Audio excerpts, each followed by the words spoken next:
Hi friends, நான் இன்றைக்கி nursery போயிருந்தேன். அந்த வீடியோவை தான் உங்கள் கூட ஷேர் பண்ணிக்கிறேன். நமக்குமே செடி வைக்கணுன்னா ரொம்ப ஆசையாக இருக்கும். நர்சரி போனாலே அங்கே ஒரு மாதிரி ஜில்லுன்னு இருக்கும். ஏன்னா பச்சை பசேல் நிறைய செடிகள் இருக்கா. எனக்கு அதில் ரொம்ப பிடிச்சதே இந்த ரோஸ் தாங்க. இந்த ரோஸ் கிட்டே போய் நின்றுட்டு எல்லா கலருமே எனக்கு ரொம்ப பிடிச்சது. அழகழகாக ஃபோட்டோஸு வீடியோஸ்லாம் எடுத்துகிட்டு இருந்தேன். பிங்க் கலரு, பர்பிள் கலர்னு எல்லா ஆரஞ்சு கலர். எனக்கு வந்து இந்த ஊட்டி ரோஸ்லாம் ரொம்ப பிடிக்கும். நான் டெய்லியும் வச்சுட்டு போவேன் காலேஜ் போகும்போதெல்லாம். ஸோ நம்ம வீட்லேயும் ஒரு ரோஸ் இருந்தது, அது செத்து போயிடுச்சு. பராமரிக்கணுங்க, தண்ணி ஊற்றி வெயிலில் பாதுகாப்பாக வச்சு அதுக்கு உரம்லாம் கொடுக்கணும். நம்ம மெயின்டைன் பண்ணால் தான் செடி எல்லாமே ரொம்ப அழகாக இருக்கும். அப்போல்லாம் பார்த்திங்கன்னா சின்னதாக ஒரு செடி வாங்கினா 10 ரூபா 5 ரூபாய்க்கே தருவாங்க. இப்போல்லாம் பார்த்திங்கன்னா நாங்கள் மணி பிளான்ட் பார்க்க போயிருந்தோம். அதாவது கிஃப்ட் கொடுக்கறதுக்காக. செடிலாம் இப்போ எல்லாருமே கிஃப்டாக கொடுக்குறாங்க இல்லையா. ஸோ வந்து நம்ம ஏதாவது சிம்பிளாக ஒரு கிஃப்ட் கொடுக்கணும் நிறைய பேருக்குன்னும் போது நம்ம வந்து செடி கொடுக்கலாம். அதுக்காக மணி பிளான்ட்டு இல்லை மல்லிகைப்பூ, ரோஸ், இந்த மாதிரி பட் ரோஸு, பன்னீர் ரோஸ் நிறைய இருந்தது. சங்குப்பூலாம் கூட இருந்தது. சரி, நம்ம வந்து மணி பிளான்ட் நாங்கள் ரேட் கேட்டப்போ ஒரு பூ அந்த சின்ன தொட்டி 30 ரூபா சொன்னாங்க. அப்புறம் வந்து பெருசுலாம் இருக்குது பார்த்திங்களா, மல்லி, செம்பருத்தி, இது எல்லாமே 50 ரூபா வாங்க. இதெல்லாம் 30 ரூபான்னு விற்றுருந்தாங்க. இப்போ எல்லாமே 50 ரூபா மாற்றிட்டாங்க.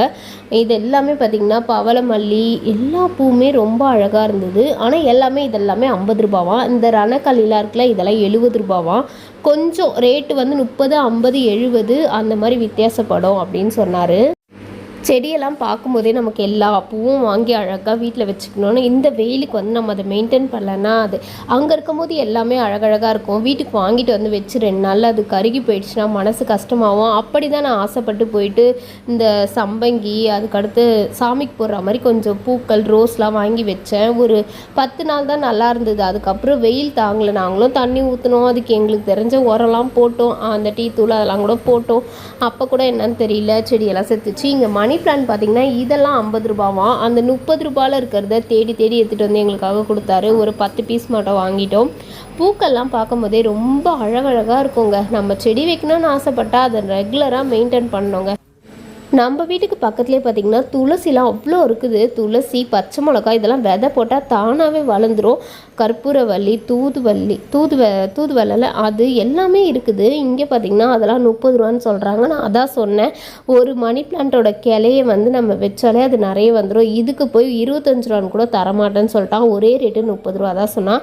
நம்ம வீடு பக்கத்தில் விதை போட்டாலே எல்லாமே கத்திரிக்காய் விதை இதெல்லாம் போட்டால் தானாகவே செடி அழகாக முளைக்கும். இன்னும் ஒன்று, செடிகள்லாம் வாங்கி வைக்கிறோன்னா நல்லா மெயின்டைன் பண்ணணும். அப்பப்போ கட் பண்ணி விடணும். அதுக்கு வந்து அந்த டிஏபி உரம் கொடுக்கணும், மண்புழு உரம் போடணும். இப்படிலாம் போட்டு சாம்பல்லாம் போட்டு பூச்சி வராமல் பார்த்துக்கிட்டாலே ரொம்ப போதும்.